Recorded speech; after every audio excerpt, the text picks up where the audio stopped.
गंगापुर नाम के गांव में मंगल नाम का एक बूढ़ा आदमी रहता था। वो घर में अकेला ही रहता था क्योंकि उसकी पत्नी का देहांत हो चुका था और उसका बेटा सनी शहर में जॉब कर रहा था। हरिओम हरिओम। हे भगवान, तूने ये कैसा जीवन दिया है मुझे।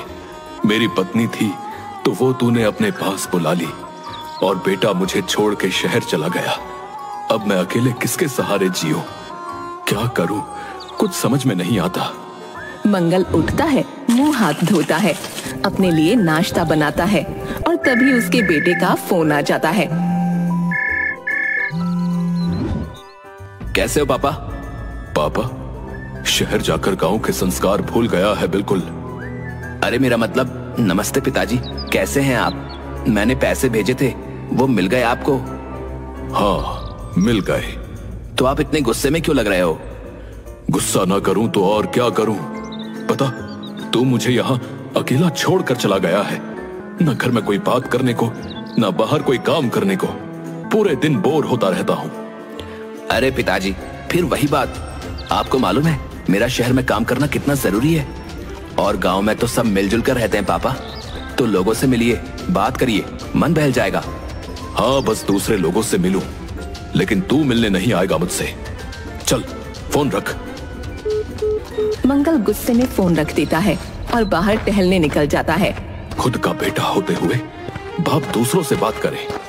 ये दिन देखने से पहले मैं मर क्यों नहीं गया? अरे ये क्या हो रहा है? रघुवीर किसको मार रहा है?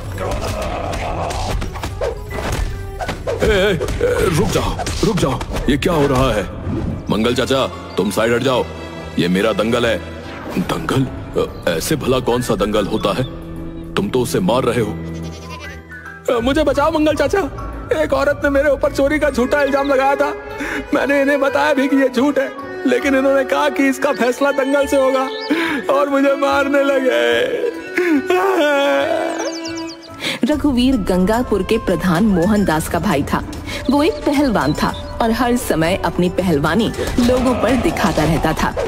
मंगल रघुवीर और उस आदमी को लेकर प्रधान के पास पहुंचता है।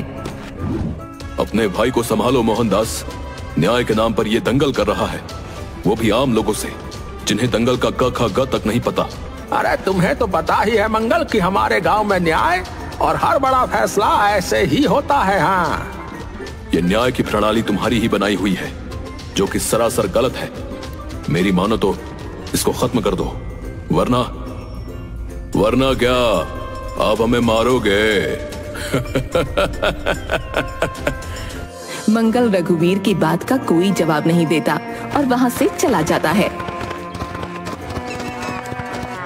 रास्ते में उसे उसका पड़ोसी मिलता है।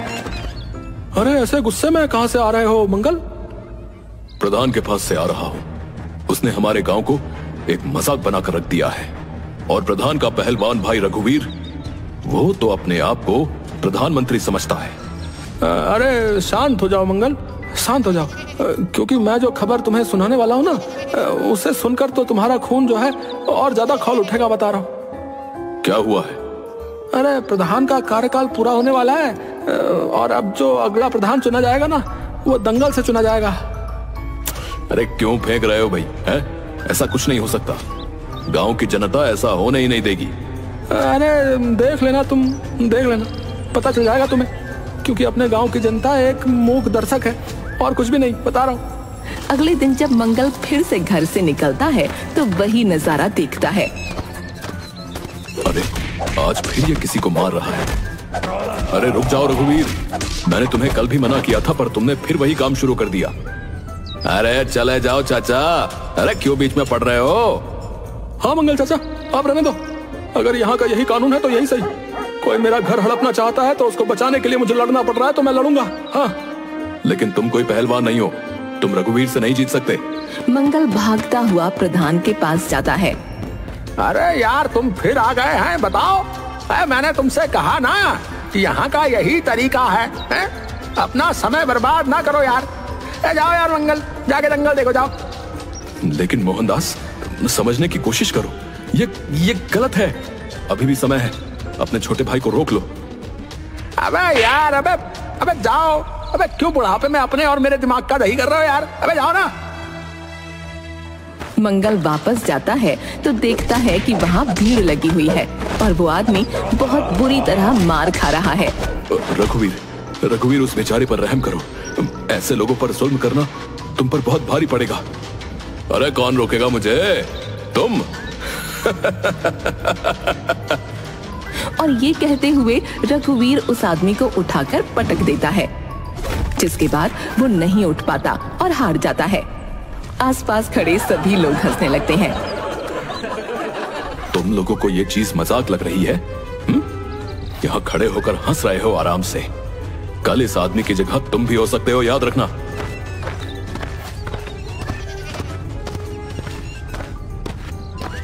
अरे मंगल, तुम भी अभी यहीं खड़े हुए हो? अरे चलो खैर, अच्छी बात है।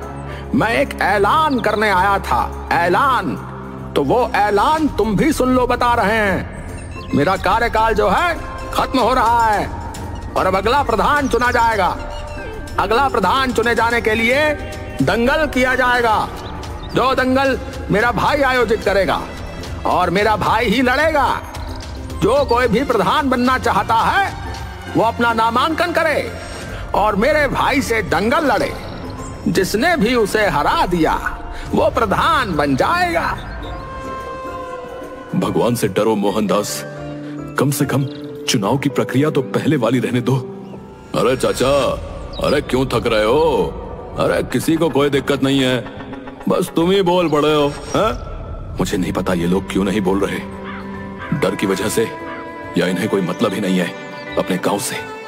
पर मैं तो बोलूंगा, मैं तुमसे नहीं डरता हूं। बहुत अच्छी बात है कि तुम नहीं डरते हो। तो ऐसा करना कि इस बार तुम ही प्रधान बन जाना है। क्यों बेचारे को बेमौत मारना चाहते हो भैया?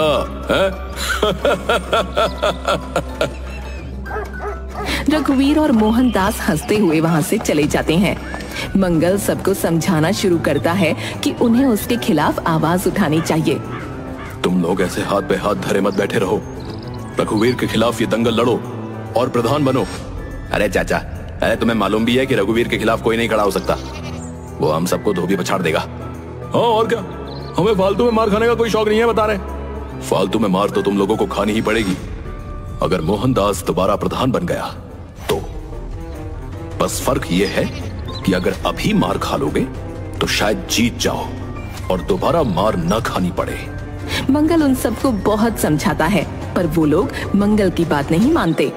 आखिरकार मंगल ही रघुवीर के खिलाफ लड़ने को तैयार हो जाता है।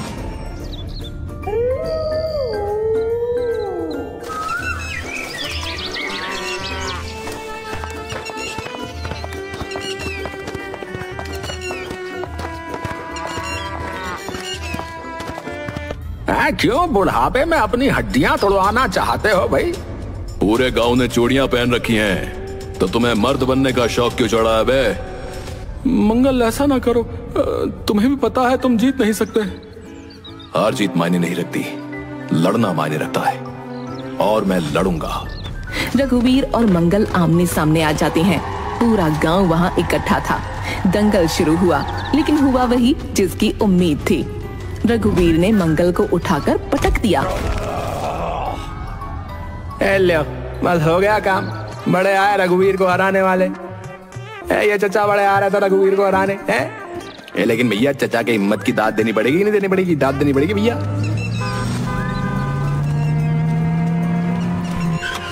पिताजी, ये क्या हो रहा है? मेरा बेटा। अपने बेटे को सामने खड़ा देखकर मंगल का सारा दर्द छूमंतर हो गया। उठो पापा, ये यहाँ क्या चल रहा है? दंगल से नए प्रधान का चुनाव हो रहा था भैया। कोई और राजी नहीं हुआ, इसलिए यही लड़ने लगे। आपका दिमाग खराब है क्या पिताजी? मैं आपसे मिलने आया हूँ और आप मरने की तैयारी कर रहे हो। और रघुवीर, तुम्हें भी इतनी अक्ल नहीं है कि एक बूढ़े आदमी पर हाथ ना उठाओ। ये स्वयं मुझसे लड़ने आए थे, मैं क्या करता? गुस्सा मत कर मेरे बच्चे, बात को समझने की कोशिश कर। हमें इसको यहाँ से हटाना है, वरना ये हमारे गांव को बर्बाद कर देगा। तो आप लड़ोगे क्या, वो भी इस उम्र में? चलो बहुत हुआ, घर चलो। घर जाकर भी मंगल सनी को समझाने की कोशिश करता है और सनी उसकी बात सुनने को तैयार नहीं था, लेकिन मंगल की जिद के आगे उसे झुकना ही पड़ता है। अच्छा ठीक है, मैं आपकी बात समझ रहा हूँ, तो आप चाहते क्या हो? मैं चाहता हूँ कि इन लोगों की ये गुंडागर्दी खत्म हो, ताकि गांव में सब सुकून से रह सके। और उसके लिए किसी को रघुवीर को दंगल में हराना पड़ेगा। मैं चाहता हूं कि तू ये दंगल लड़े और रघुवीर को हराए। मुझे तो दंगल के दाव पेच भी नहीं आते। मैं सिखाऊंगा ना तुझे। तू भूल गया क्या कि मैं अपनी जवानी में पहलवान था? हाँ वो मुझे याद है, लेकिन मैं कैसे पापा? तू बस हाँ बोल। तुझे सिखाने की जिम्मेदारी मेरी है। गांव के लिए ना सही, पर कम से कम अपने बाप का बदला लेने के लिए ही हाँ बोल दे। सनी हाँ कर देता है और फिर मंगल जाकर रघुवीर को सबके सामने एक और दंगल की चुनौती देता है। ओ, तुम फिर आ गए क्या चच्चा? मेरे हाथों मर गई मानोगे क्या? इस बार मैं तुमसे लड़ूंगा। गांव का कोई इंसान मुझसे लड़ नहीं पा रहा और तुम इस शहरी बाबू को ले आए हो। चलो ठीक है, मुझे क्या, मैं तो हमेशा लड़ने को तैयार हूँ। मंगल सोच लो मंगल, तुम रघुवीर को जानते हो ना? मैंने सब सोच समझ लिया है। मेरा बेटा ही रघुवीर को हराएगा, लेकिन तैयारी के लिए हमें कुछ समय चाहिए। अगले महीने की इसी तारीख को दंगल होगा। ठीक है, मुझे मंजूर है। अब 1 महीने तक मंगल सनी को दंगल लड़ना सिखाता है। वो उसकी कड़ी ट्रेनिंग करवाता है और फिर आखिरकार दंगल का समय आ जाता है। अरे ये मंगल चाचा जो है पागल हो गए, बता रहा हूँ। अरे अपने बेटे को शहीद करवाना चाह रहे हैं। सबको पता है रघुवीर के खिलाफ कोई नहीं जीत सकता भैया। सही कहा तुमने, आज सारा गांव इनके बेटे की मौत देखेगा। आओ रघुवीर, आज फैसला हो ही जाएगा। आजा कन खजूरे, आजा। रघुवीर को नहीं पता था कि सनी के दोनों हाथों में मिट्टी है। वो आगे बढ़कर सीधे रघुवीर का चेहरा पकड़ लेता है, जिससे सारी मिट्टी उसकी आंखों में चली जाती है। मेरी आंखें। चुप कर साले, आजा तुझे सबक सिखाऊं। अरे ये सनी भैया ने तो रघुवीर को पीछे से पकड़ लिया। अरे ये रघुवीर कुछ कर क्यों नहीं पा रहा भैया? क्या सनी जीतने वाला है? और उसे उठाकर ऐसे पटकता है जिससे उसकी गर्दन में चोट आ जाती है और फिर वो उठ नहीं पाता। उसके बाद सनी फौरन अपना मुंह भी जमीन में रगड़ देता है, जिससे उसकी आंखों में मिट्टी चली जाए। रघुवीर, अरे उठो भाई, अरे तुम हार नहीं सकते। मेरी गर्दन टूट गई है, मैं उठ नहीं पा रहा हूँ। इस सनी ने मेरी आंखों में मिट्टी डाल दी। झूठ मत बोलो रघुवीर, लड़ते हुए हम दोनों की आंखों में मिट्टी गई है। मुझे भी कुछ नजर नहीं आ रहा है। मोहनदास, हार मान लो, मेरा बेटा जीत गया है। इस बुढ़े ने इसे ये सब कैसे सिखा दिया? अरे बेटा, मैं भी अपने जमाने में पहलवान था और तुझसे बेहतर ही था, पर मैंने कभी तेरी तरह लोगों पर जुल्म नहीं किया। मेरी हड्डियां कमजोर हो गई हैं, वरना मैं ही तुझे पटक चुका होता। वो सब तो ठीक है भैया, लेकिन अब ये बताइए कि हमारा नया प्रधान कौन होगा? मतलब सनी भैया होंगे क्या? अरे नहीं, मैं तो बस कुछ दिनों के लिए यहाँ पर आया था। आपके नए प्रधान मेरे पिताजी यानी आपके मंगल चाचा होंगे। हैं? क्या?